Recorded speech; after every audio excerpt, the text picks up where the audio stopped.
Welcome to our channel. Today we how to download Gumroad for selling courses and templates, full guide step by step clearly.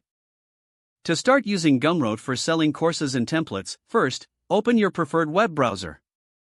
Next, go to the official Gumroad website at gumroad.com. Once the page loads, look for the sign up button in the upper right corner. Click on the sign up button to create your account. You will be prompted to enter your email address. After entering your email, choose a strong password for your. Once you've filled in the details, click on the Create Account button. Check your email for a confirmation message from Gumroad.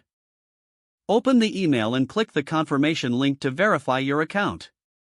Now go back to the Gumroad website and log in with your new credentials.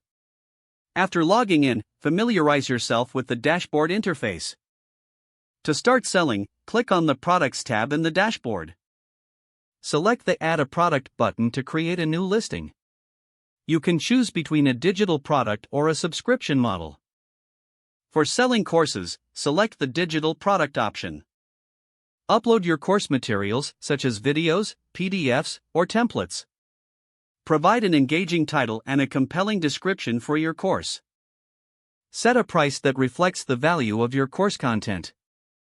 Once all information is filled in, click on the Publish button. Your course is now live, and you can share the link with your audience. To maximize sales, consider using social media to promote your course. You can also create an email marketing campaign to reach potential buyers. Monitor your sales and customer feedback through the Gumroad dashboard. To enhance your offerings, regularly update your course materials. Make sure to engage with your customers to foster loyalty and trust. By following these steps, you can effectively use Gumroad to sell your courses and templates. If the page does not load, refresh the browser or try again in a private or incognito window.